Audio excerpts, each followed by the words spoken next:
Waiting beneath the fireworks, summer had come once again.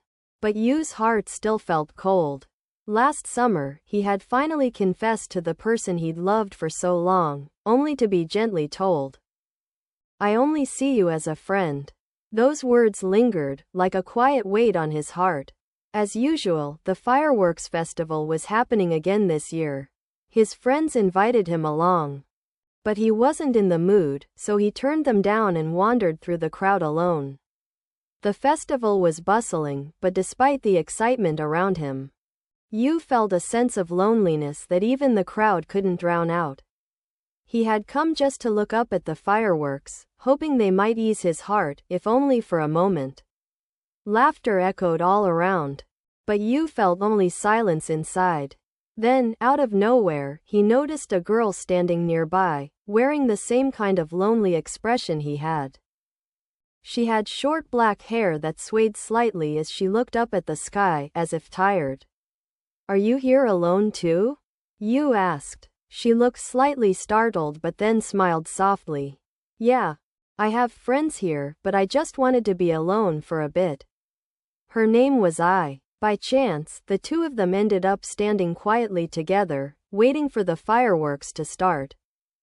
When a large firework finally burst in the night sky, I whispered, "It's beautiful, isn't it? Every year, I come here to watch the fireworks from the same spot, but this year, they look a little different." Yu felt the same. Hiding the pain of rejection, he found a strange sense of relief in the moment the fireworks lit up the sky. Without exchanging any words, they just stood there, gazing at the display above them. "Would you like to come watch the fireworks here together again next year?"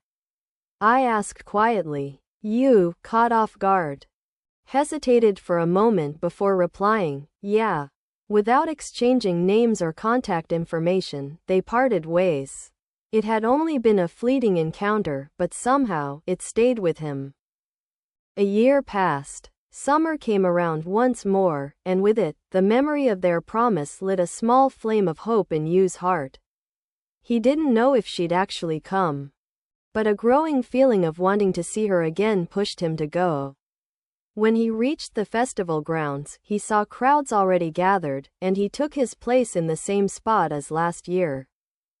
But she was nowhere to be seen. As the minutes ticked by, a feeling of unease began to creep in. Maybe it was just a coincidence after all. But he couldn't give up. He decided to wait just a little longer, his gaze constantly scanning the crowd. Time was ticking down, and the fireworks would start soon. Then, he saw a familiar sway of black hair. Without thinking, Yu rushed forward and gently placed a hand on the girl's shoulder. When I turned around, her face held a mix of surprise and joy. "I've been waiting for you," she said softly, her voice carrying a reassuring warmth. Without a word, they stood side by side again, waiting for the fireworks to begin. When the sky bloomed with the vibrant colors of another firework, their hearts seemed to connect once more under the night sky. "That day last year, meeting you made me feel a little stronger," I murmured. Yu couldn't say anything in return. He was simply happy to be standing beside her.